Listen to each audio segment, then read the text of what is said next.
The pockets of the South Downs that blanket the outskirts of Brighton are seeing the return of an animal close to my heart: sheep.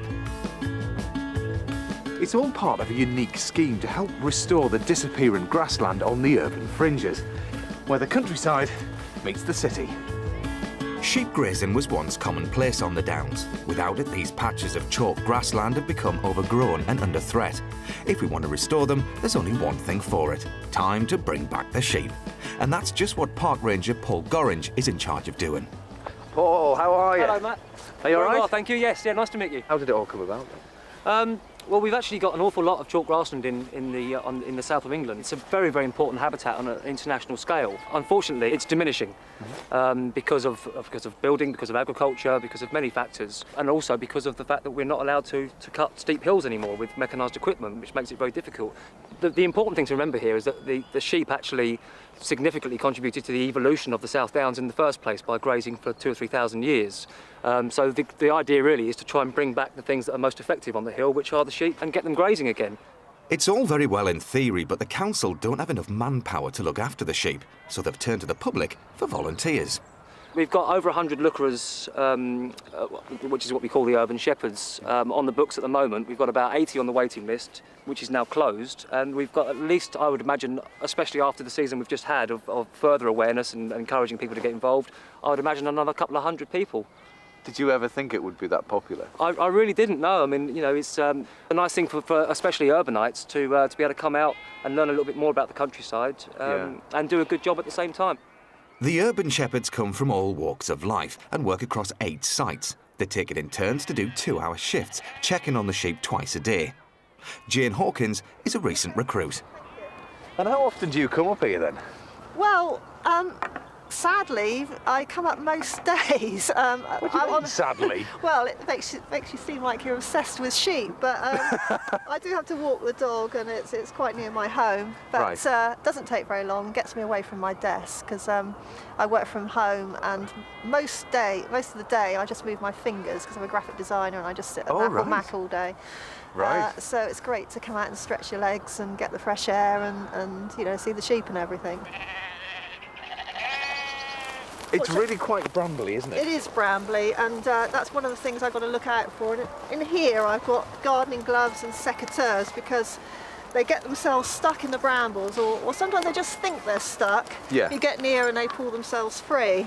But if you leave them there, they will just give up. You know, that sheep are very prone to giving up and just dying, really. And the other thing you've got to do is make sure they don't actually get stuck on their backs, because if they're on their backs, I'm sure you know this, that they don't live very long, that they die. So a steep hill like this, I mean, they're probably going to kind of roll over rather than get stuck. Part of the job really is to walk around and make them all move, make sure they're not stuck, make sure they're the right way up. Yeah, yeah. And so how do you feel about these sheep then? Because obviously you do have to share them with all of the other lookerers. You do get attached to them, and they are lovely characters, actually. I know it sounds a bit daft, but they know me as well. And in the winter we had snow, and it was really hard work. Yeah. And we had to put hay out for them, and they'd see me coming, you know, and be all clustered inside the fence, and it's quite kind of heartwarming to see them there waiting for me to get to the top of the hill and put the food out for them.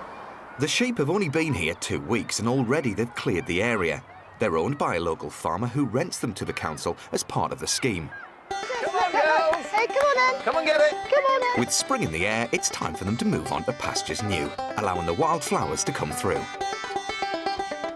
Farmer Sam Baldock has arrived to collect them, and there's an army of willing volunteers keen to get in on the action. Oh, dear. So much for them following the feed bag down. Oh no! Get in. That's it, stand still, stand still. With your arms like this. Paul, get ready with that gear. I knew I should have bought my sheepdog. I knew it.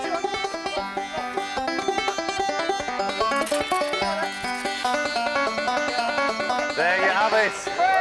That's it.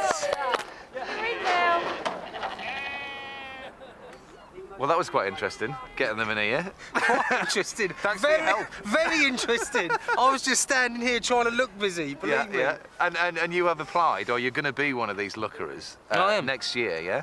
I am. You still up for it after that? I think so, yeah. It's no, it's going to be a lot of fun. I mean, this sort of thing is a world away from what I do for a living in my day-to-day life. So what do you do? I'm a breakfast DJ. Are you? For Heart FM, and I usually sit in a very warm studio. To be able to get outside and get some fresh air is good for me, and it is a world away from what I do. And I'm a little nervous, a little apprehensive as well, but Right. I think we'll have a good time. So how do you feel then, having these lookerers looking after your sheep? It's quite good fun actually. They came up to us and did a day's training, and after about 6 months of looking at sheep, they seem to tell me more than I know. So it's quite good fun really. I have to say, if it wasn't for them looking at them, then it wouldn't be done. Right. Because I just don't have enough time in a day to get round everywhere. Is this something then that you're looking to kind of push your business forward? You know, get more sheep because you've got more grazing available? Yeah. I mean, air flock seems to sort of double in size every year. So I don't know where we're going to be in 10 years' time, really. Well, it is. I mean, it's a brilliant scheme, so good luck to you, man. Yeah, thanks.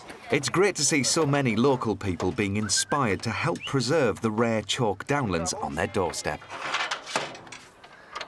Right, that's all them safely loaded up. And from Brighton to Wales, and Jules has been to find out about a country code that aims to make sure that off-roaders will get a better welcome in the hillside in future.